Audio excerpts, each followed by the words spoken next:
I've called this meeting tonight to discuss our broken streets. We have the worst streets in the country. Our cars appreciate in value quicker. We get hit with more repair bills. Our tires wear out faster, and we burn through more gas by sitting in more traffic.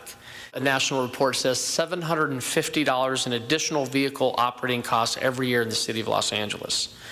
Our local streets form the skeleton of our transportation infrastructure, and allowing them to continue to deteriorate is simply not an option. Before giving instructions to city staff on how to proceed, I want to hear from you, the community.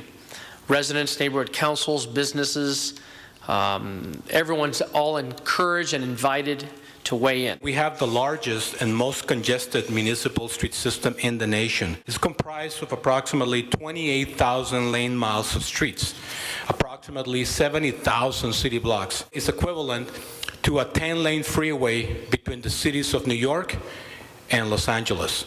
In 1998, the Bureau of Street Services decided to adopt a state-of-the-art pavement management system, a pavement management system that is considered the elite pavement management system in the world, and that is micropaver. Specialized vans capture high-definition images of the surface of the street.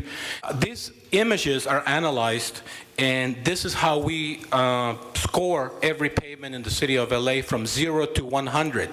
Overall, 31% of our lane miles in LA are in near failed or failed condition. When we grew to 6,500 miles of streets, 50 miles of streets per year of resurfacing were not enough.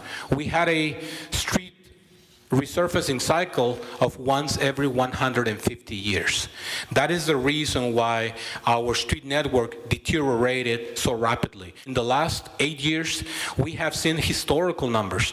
We are resurfacing, slurry sealing, and crack sealing approximately 750 miles per year. When you apply slurry for $25,000 a mile, you extend the serviceable life of the street for another 7 to 10 years. If we wait until we have to resurface the street, now it's going to cost us approximately $350,000 per mile.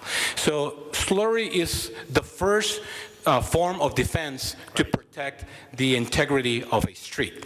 Solid pavement management practices recommend that we use this money to save the street network.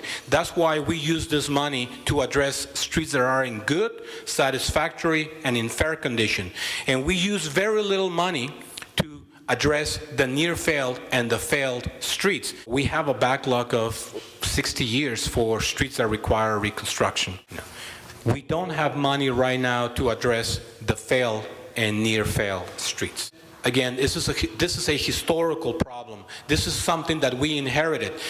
Pavement management is a branch of civil engineering now. It's a complete science. And back in the 1920s, 30s, 40s, 50s, we didn't have it as science. We didn't have the sophisticated equipment that we have right now. With all the knowledge that we have a moral responsibility because we know what's happening, what's the condition of the streets right now, and what's going to happen in the future if we don't take care of the street network. Pavement preservation is a business of paying now or paying much more later. Old roadways that have exceeded their design life, we call it AC pavement, asphalt, concrete pavement, lose their oils, and it starts to become more flexible, brittle, it cracks under normal traffic. And water infiltrates in and actually loosens up the subgrade, and everybody knows what it's like to drive on a failed street. The older pavement also was placed on very bad soil conditions, and with the newer technologies, we put down a fabric before we put down the base material. The traffic loads have changed. Vehicles have gotten heavier, volume has increased. All that leads to pavement failure. Much like the rest of the city, This is a function that is experiencing and will continue to experience a dramatic drop in revenue over the next few years. There are several different sources of revenue that fund the street services program. The general fund represents only about 1% of the overall funding of the $133 million program to maintain our streets. The biggest portion is our gas tax, which what most people don't realize is actually on the decline. The revenue is tied to the volume of gas that is sold, not to the price. So even though prices are going up, people are buying less, so the tax itself is declining. This measure deals with the worst streets that we have that involve major reconstruction.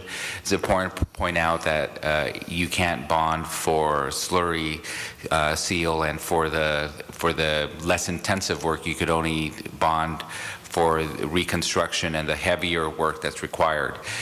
So regardless of whether this bond measure is ultimately placed before the voters and passed, we still have a problem due to the declining revenue sources that are occurring throughout the rest of the funding of our street program. And that's something that we would have to deal with. In addition, obviously, it gets much more dramatic should a solution like the one that's being proposed now isn't introduced.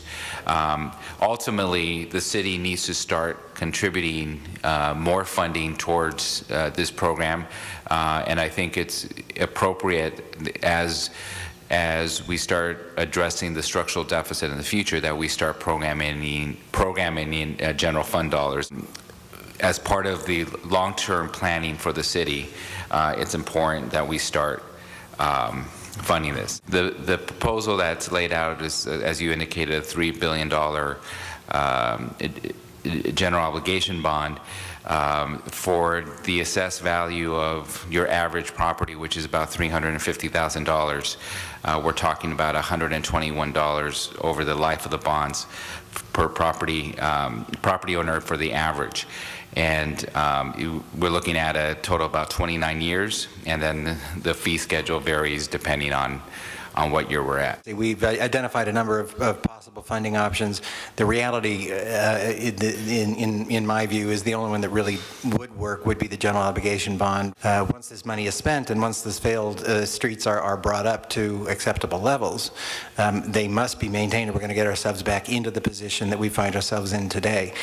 So that's going to be a long-term commitment, and we're going to have to work with you to identify what those funding sources might be to ensure that we don't end up where we started. People are saying, we are already paying taxes. Why can't we fix this problem with the taxes that we're already paying? And although your report was very clear, I just want to ask for the record, Mr. Santana, as our chief financial advisor, is it possible to repair these failed streets based on the funds or using the funds in our existing budget? No, it is not. And you know, for the last few years, the way we've managed to maintain our funding program has been through state and federal sources. The primary sources of revenue are all declining. And so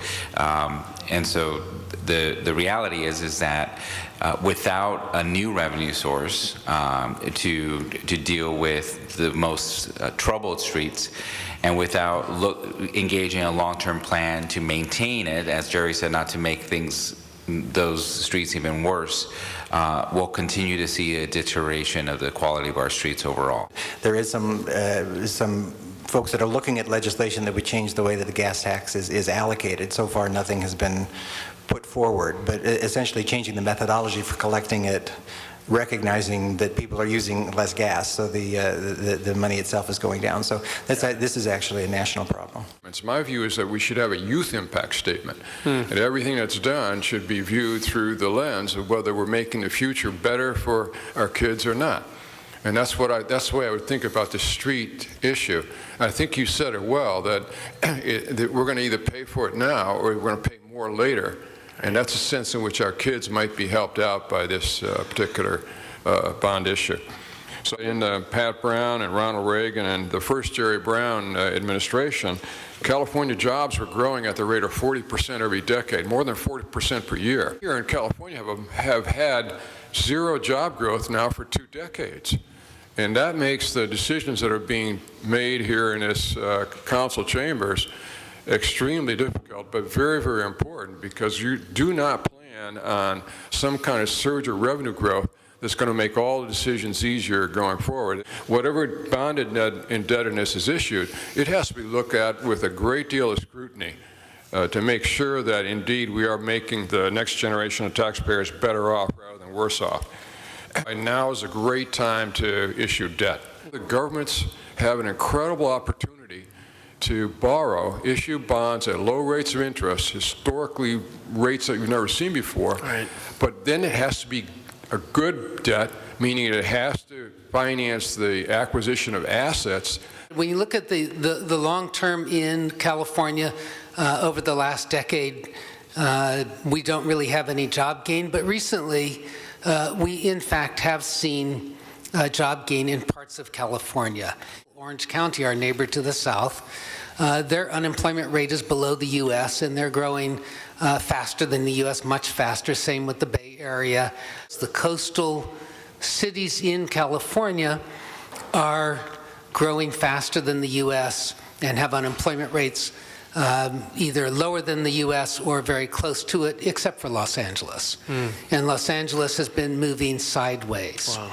And that's, a little strange given all of the advantages that Los Angeles has. Los Angeles is sort of ideally placed because it is the port of entry to the U.S. from Asia. Right. It sits on the Pacific Rim, the most dynamic economic region in the world. So, that should allow Los Angeles to be one of the great cities of the 21st century. If you look back in history at what were the great cities, there are a number of factors, including creativity, which we have, knowledge communities, superior educational institutions, lots of things that Los Angeles does have. But, kind of an important component of that is a very vibrant commerce and business community. And given Los Angeles's location, it should have that, and that should be generating the kind of economic growth that we're seeing, at least in other parts of California, if not more. We've invested in and have plans to do more investment in the seaport of Los Angeles, in LAX, and one might debate whether we're doing enough or whether it's the right investment in public transportation, in our light rail system and our buses, and so we have a lot of investment in transportation. What we're really missing is what ties all those together. So it's nice to be the port of entry for individuals coming into LA through LAX, or goods coming in through the Port of Los Angeles, ports of Los Angeles and Long Beach. Right. But if they can't get anywhere, then all of that infrastructure is for naught. Businesses need to be able to get their goods and services out to their customers, or have their customers come into them. And when there are surface streets that increase the cost because of the increased maintenance and wear and tear on the vehicles engaged in that transportation, that makes it more costly to do business here.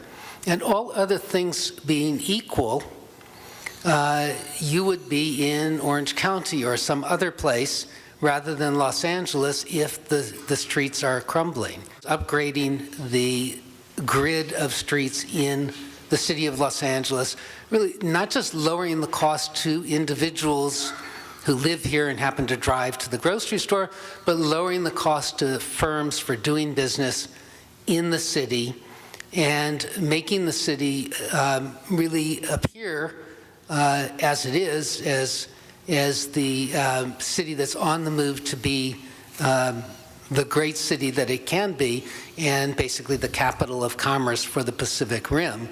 But you need to move in that direction.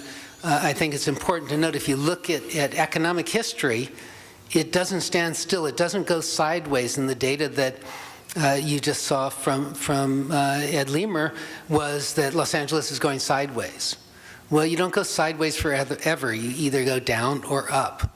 And this is an important infrastructure for lowering the cost to do business in the city of Los Angeles, and for presenting the city to those who might feel that this might be a good place to to locate, to expand business as one that is on the rise rather than one that is falling apart.